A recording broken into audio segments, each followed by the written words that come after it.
The most important punctuation mark after the full stop, and probably the most difficult to master, is the comma. You may have seen this cartoon before.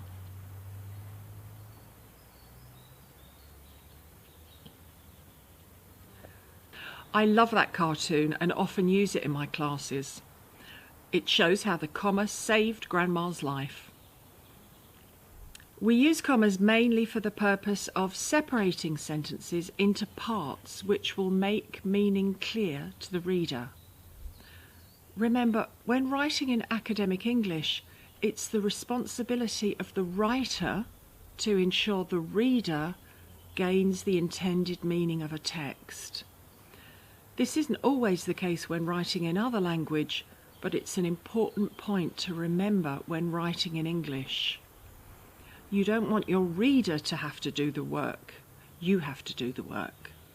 As a general rule, there are 5 main ways of separating a sentence into parts using commas. Before or after an adverbial.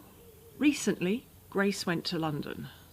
After dinner, she'll go to Devon.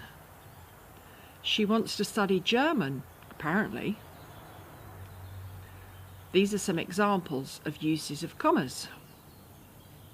To join together 2 independent clauses using connectors, so that's and, but, so, or, nor, for, and yet. So an example of this is, there were no trains until the next day, so they had to wait.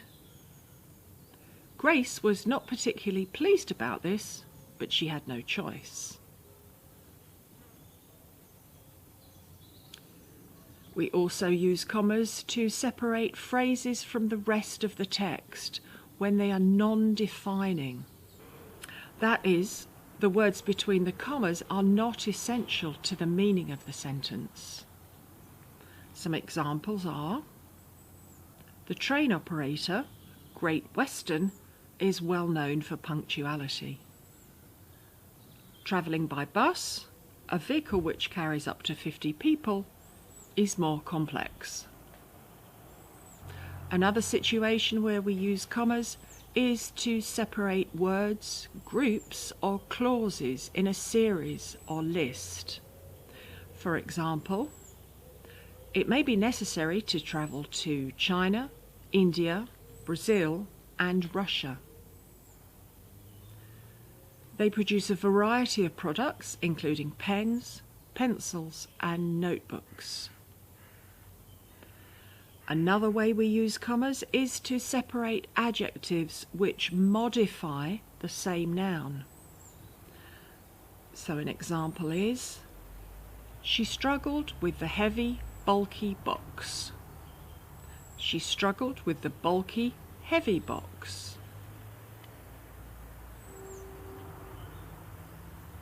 But she liked the beautiful jewellery box, not she liked the jewellery beautiful box. You have to remember the order of your adjectives. In the first sentence, both heavy and bulky modify the box.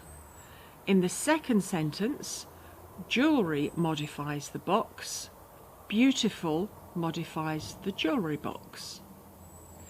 If you can reverse 2 adjectives or place and between them, you need a comma. She struggled with the heavy and bulky box. So you need a comma here.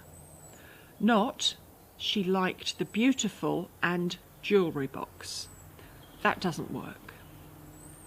Okay, so let's get you to practice so that you never have to worry if that comma needs to be there or not.